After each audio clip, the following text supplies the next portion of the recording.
Hi, good morning friends. ಇವತ್ತಿನ ದಿನ ನಾವು ಉಪ್ಪಿಟ್ಟು ಮಾಡೋಣ ಅಂಥೇಳಿ ಸ್ವಲ್ಪ ಎಣ್ಣೆ ಹಾಕಿದ್ದೀನಿ. ರವೆನ ಸಪ್ರೇಟಾಗಿ ಹುರಿದಿಟ್ಕೊಂಡಿದ್ದೀನಿ.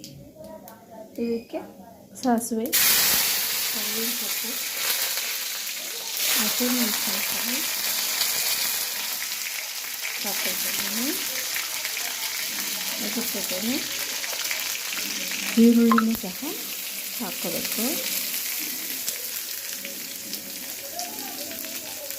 ಈಗ ಈರುಳ್ಳಿ ಸ್ವಲ್ಪ ಕೆಂಪಗಾಗಿದೆ. ಈಗ ಹಸಿ ಶುಂಠಿ ಪೇಸ್ಟ್ ಹಾಕ್ಕೊಳ್ತಾ ಇದ್ದೀವಿ. ಅದು ಮನೇಲಿ ಮಾಡಿರೋದು ಖಾಲಿಯಾಗಿದೆ, ಆದ್ದರಿಂದ ಒಂದು ಪ್ಯಾಕೆಟು ಶುಂಠಿ ಮತ್ತು ಬೆಳ್ಳುಳ್ಳಿ ಪೇಸ್ಟ್ ಹಾಕಿದ್ದೀನಿ. ಈಗ 1 kg ರವೆಗೆ ಎಲ್ಲ ಬೆಂದಿದೆ. ಅದಕ್ಕೆ ಬೇಕಾಗಂತಿರುವ ನೀರನ್ನ ಹಾಕ್ಕೊಳ್ಳೋಣ.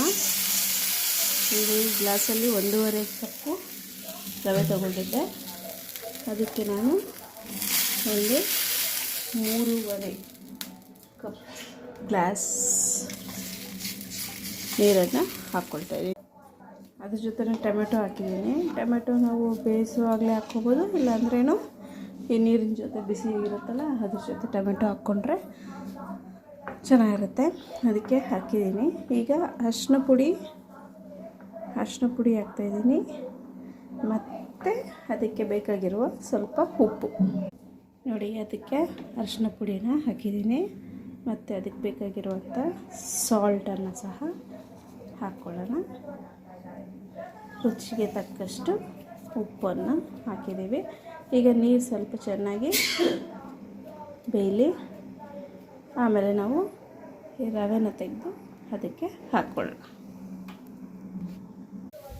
ಈಗ ನೀರು ಚೆನ್ನಾಗಿ ಕುದೀತಾ ಇದೆ. ಈಗ ಇದ್ರ ಜೊತೆಗೆ ನಾವು ರವೆನ ಹಾಕ್ಕೋಬೇಕಾಗತ್ತೆ. ರವೆ ಹಾಕ್ಕೊಳ್ಳುವಾಗ ಅದನ್ನು ಚೆನ್ನಾಗಿ ಕಲಿಸ್ಕೊಳ್ತಾ ಇರಿ, ಇಲ್ಲಾಂದರೆ ಸ್ವಲ್ಪ ಗಟ್ಟಿ ಆಗೋಗುತ್ತೆ. ಸರಿ ಇದೆ. ಇನ್ನು ಸ್ವಲ್ಪ ಆ್ಯಡ್ ಮಾಡ್ಕೊಳ್ಳೋಣ.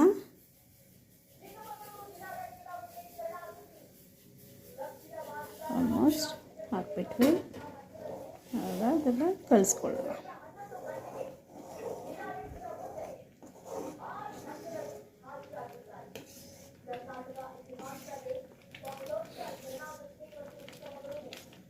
ಅದು ಹಾಗೆ ಇದಾಗ್ತಾ ಇರುತ್ತೆ.